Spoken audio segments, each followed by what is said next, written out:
उत्तर प्रदेश की किसी local train में भीड़ हमेशा सामान्य होती है। भीड़ भाड़ वाले डिब्बे, लोगों की चहल पहल, टिफिन से निकलती पराठों की खुशबू और खिड़की से झांकती धूप। लेकिन उस दिन के स्लो पैसेंजर डिब्बे में एक नजारा अलग था। एक बूढ़ा आदमी, उम्र लगभग 75 साल, पतली काया, झुकी हुई पीठ और गंदे काले से कपड़े पहने ट्रेन के कोने की सीट पर बैठा था। उसके हाथ में एक पुरानी पिट्ठू थैली थी और आंखों में थकान की परछाई। उसकी चप्पलें टूटी हुई थीं और चेहरा ऐसा जैसे जिंदगी ने कई सफर उसके शरीर पर लिख दिए हों। वो चुपचाप बैठा था, किसी से नजरें मिलाए बिना, खिड़की से बाहर देखता हुआ। पास बैठे यात्री भी उसे देख रहे थे, लेकिन किसी ने कुछ नहीं पूछा। ट्रेन ने स्टेशन छोड़ा ही था कि एक आवाज गूंजी, टिकट, टिकट दिखाओ। टीटी, ट्रेन टिकट एग्जामिनर, उम्र लगभग 40, साफ सफेद शर्ट, काली पैंट और कंधे पर बैज, तेज चाल में डिब्बे में घूम रहा था। एक एक करके टिकट जांचते हुए उसकी नजर बूढ़े आदमी पर पड़ी। ए बुढ़े, टिकट है क्या? उसने रूखे स्वर में पूछा। बूढ़े ने धीरे से कहा, बेटा, टिकट नहीं है, पैसे नहीं थे, लेकिन मुझे इटावा जाना है, वहीं मेरी बेटी है, बहुत जरूरी है। टीटी ने छिड़कर कहा, जरूरी सबको होता है, लेकिन यह ट्रेन फ्री में नहीं चलती, समझा? चल नीचे उतर, अगले स्टेशन पर उतारेगा तुझे। डिब्बे में सन्नाटा छा गया। कुछ लोगों ने नजरें चुराई, कुछ फोन में उलझ गए। बूढ़ा हाथ जोड़कर बोला, बेटा, मैं स्टेशन पहुंचते ही बेटी से पैसे मंगवा लूंगा, मैं वादा करता हूं। लेकिन टीटी का मन पत्थर हो चुका था। जितना तूने टिकट बचाया है ना, उससे बड़ी कीमत अब तू चुकाएगा, बेइज्जती की। उसने जोर से सीटी मारी और गार्ड को बुलाया। अगले स्टेशन पर उतार देना इसको। भीख मांगने वाले सब ऐसे ही आते हैं ट्रेन में, देश को मुफ्तखोरों ने बर्बाद किया है। बूढ़ा चुपचाप बैठा रहा। उसकी आंखें अब झुकी नहीं थीं, लेकिन उनमें एक ऐसा सन्नाटा था जिसे कोई नहीं सुन रहा था। स्टेशन आया, छोटा सा, सुनसान सा। टीटी ने उसे खींचते हुए उठाया और प्लेटफॉर्म की ओर इशारा किया, उतर जा, यहां से अपने इटावा चला जा, पैदल। बूढ़ा धीरे धीरे उठा। किसी ने हाथ नहीं बढ़ाया, किसी ने विरोध नहीं किया। उसने अपनी थैली उठाई, कांपते पैरों से सीढ़ी से नीचे उतरने लगा। तभी डिब्बे के एक कोने से एक मासूम सी आवाज आई, दादाजी को क्यों उतारा? सबकी नजरें मुड़ गईं। एक छोटा लड़का, उम्र शायद 9 साल, स्कूल ड्रेस में, मां के बगल में बैठा था। उसकी आंखों में मासूमियत और आवाज में सवाल था। उनका टिकट नहीं था बेटे, टीटी ने गुस्से को दबाते हुए जवाब दिया।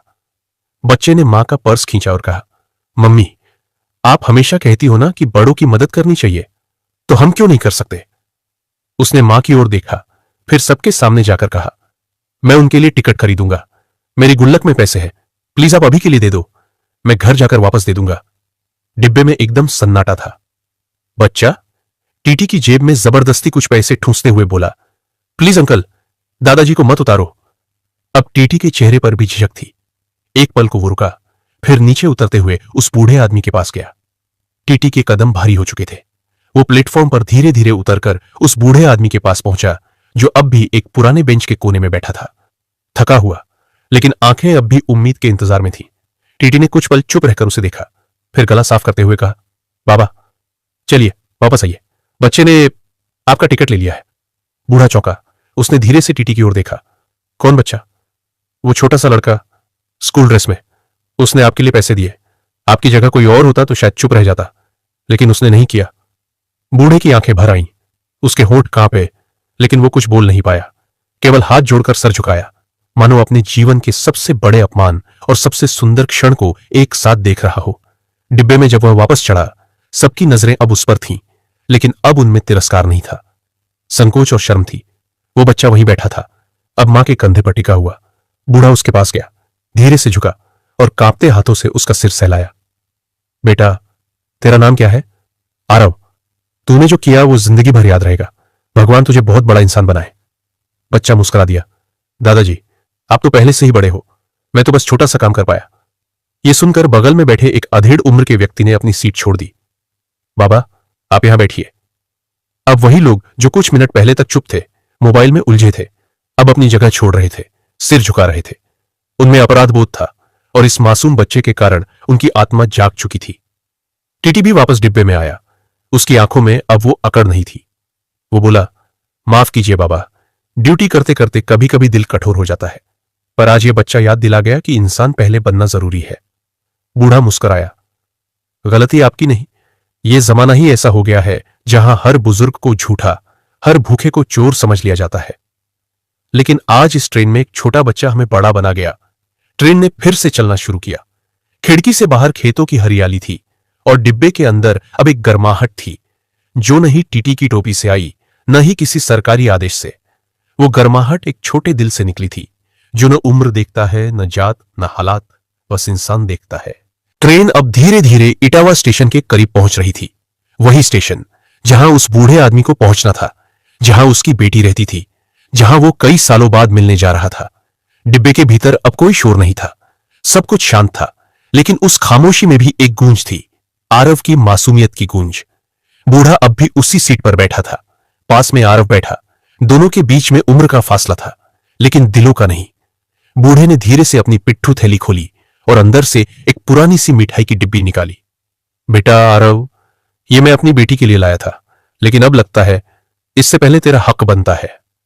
आरव ने पहले मना किया, लेकिन बूढ़े ने मुस्कुराकर उसके हाथ में रख दिया। तूने मेरी इज्जत बचाई है बेटा, मिठाई तो बहुत छोटी चीज है तेरे सामने। पास बैठी आरव की मां अब तक ये सब देख रही थी। उसकी आंखों में नमी थी। उसने अपने बेटे को सीने से लगाया। आज तूने मां को सिखाया है कि इंसानियत क्या होती है। ट्रेन ने सीटी दी। इटावा स्टेशन आ चुका था। बूढ़ा खड़ा हुआ, कांपते हाथों से अपने बैग को ठीक किया और दरवाजे की ओर बढ़ा। लेकिन एक पल को वह रुका, मुड़ा और पूरे डिब्बे की ओर देखा। आज मैं जा रहा हूं, लेकिन आप सबके चेहरे याद रखूंगा। मैंने देखा कि चुप रहना आसान होता है, पर आज एक छोटे से बच्चे ने सिखा दिया कि बोलना जरूरी होता है जब किसी के साथ नाइंसाफी हो। शुक्रिया आरव, और शुक्रिया आप सबका कि आपने इंसानियत की आवाज सुनी। डिब्बे में बैठे लोग जो अब तक सिर्फ तमाशबीन थे, अब खड़े होकर तालियां बजाने लगे। बूढ़ा प्लेटफॉर्म पर उतरा। ट्रेन धीमे धीमे चल पड़ी।